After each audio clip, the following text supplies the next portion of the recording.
Assalamualaikum warahmatullahi wabarakatuh. Perkenalkan, saya Triwinarsi, mahasiswa Universitas Paramadina Kampus Cikarang dari Prodi Ilmu Komunikasi.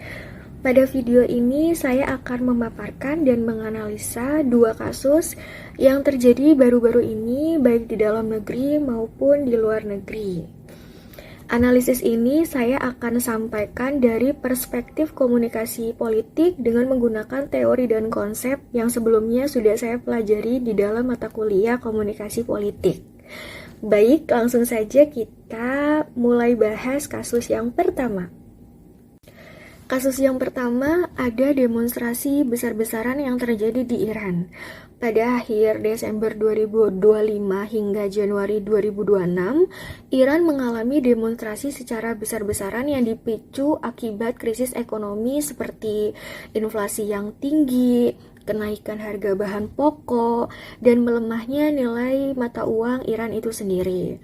Demonstrasi ini bermula dari pasar-pasar tradisional, khususnya Grand Bazar Tehran, yang merupakan simbol dari ekonomi masyarakat Iran sendiri, kemudian meluas ke berbagai kota yang ada di Iran. Situasi ini semakin kompleks ketika Presiden Amerika Serikat Donald Trump mengancam akan melakukan intervensi jika ada pendemonstran yang tewas. Dan ada pernyataan langsung dari Benjamin, Perdana Menteri Israel, yang secara terang-terangan mendukung para pengunjuk rasa ini.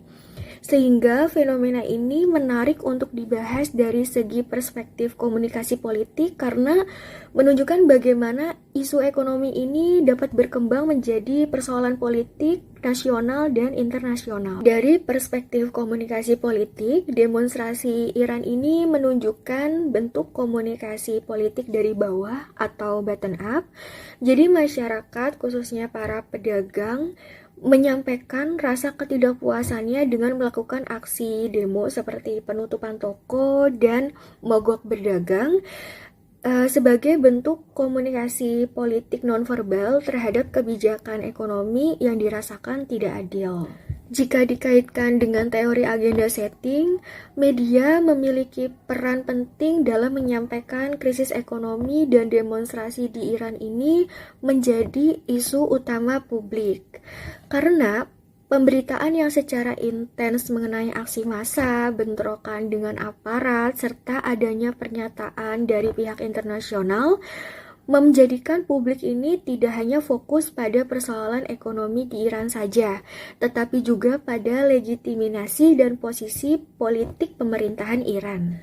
Akibatnya, demonstrasi ini tidak lagi dipersepsikan sebagai persoalan domestik semata, tetapi juga sebagai krisis politik yang semakin luas.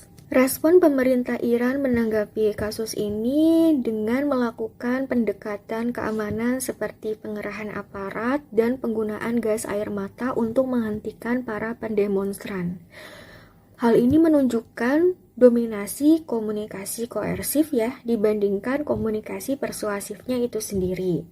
Dan justru ini akan memperkuat persepsi publik bahwa pemerintah Iran ini lebih mengutamakan stabilitas kekuasaannya daripada membuka dialog langsung dan terbuka dengan masyarakatnya.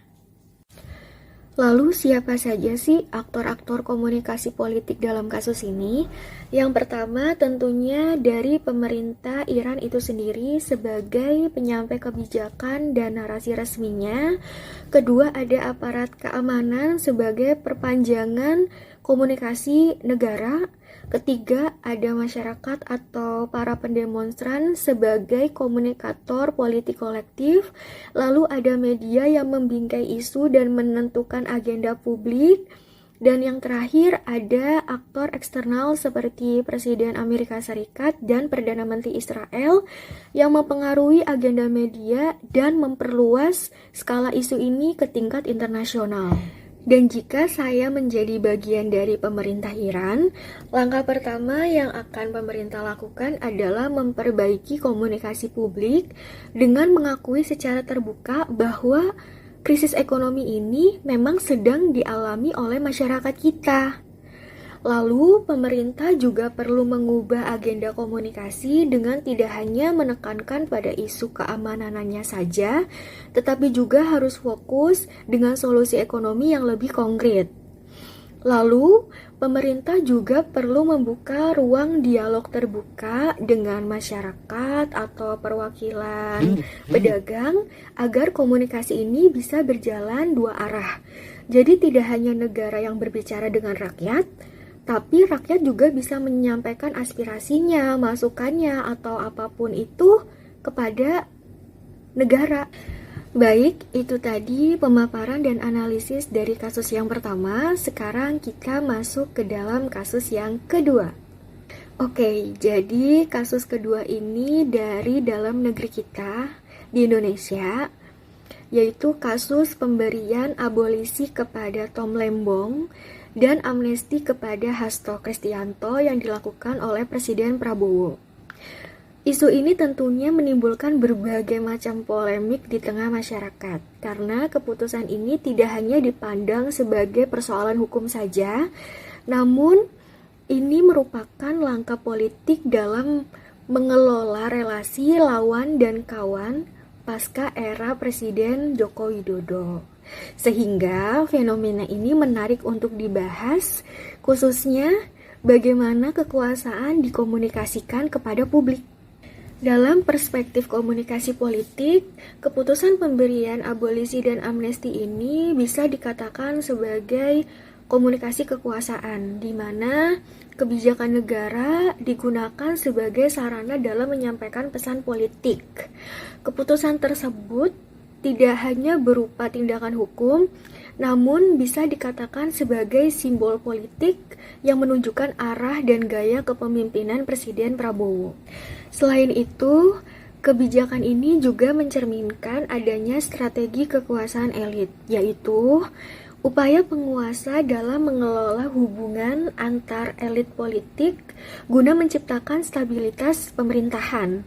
Jadi melalui abolisi dan amnesti ini, Presiden Prabowo mengirimkan pesan rekonsiliasi dan membuka peluang kerjasama dengan berbagai kekuatan politik yang sebelumnya berada di luar lingkar kekuasaannya. Namun, dari sisi komunikasi politik, keputusan ini tentunya menimbulkan berbagai macam persepsi di tengah masyarakat. Sebagian masyarakat menilai keputusan ini sebagai langkah rekonsiliasi politik, namun sebagian masyarakat lainnya menilai ini sebagai bentuk kompromi politik yang bisa berpotensi melemahkan nilai keadilan. Hal ini tentu menunjukkan adanya persoalan antara persepsi publik dan legitimasi politik, di mana pesan yang ingin disampaikan oleh pemerintah tidak bisa diterima secara serempak oleh masyarakat. Lalu, apakah keputusan itu tepat? Dan apa dampak baik serta buruknya? Jadi menurut saya keputusan Presiden Prabowo ini bisa dikatakan tepat jika dilihat dari sudut pandang stabilitas politik. Dampak positifnya seperti menurunkan ketegangan politik, menciptakan suasana pemerintahan yang lebih kondusif, serta terbukanya ruang konsolidasi kekuasaan di awal masa pemerintahan beliau. Dan tentunya dari keputusan ini ada dampak buruk jika tidak dikomunikasikan secara transparan. Ini akan menimbulkan kesan bahwa hukum bisa dinegosiasikan demi kepentingan politik, yang tentunya hal ini dapat menurunkan kepercayaan publik dan melemahkan legitimasi pemerintah di mata publik. Oleh karena itu, tugas utama pemerintah di sini bukan hanya terdapat pada isi kebijakannya saja, melainkan bagaimana kebijakan itu dikomunikasikan secara terbuka, akuntabel, dan konsisten kepada publik. Baik, itu tadi pemaparan dan analisa dari saya terkait kasus yang kedua.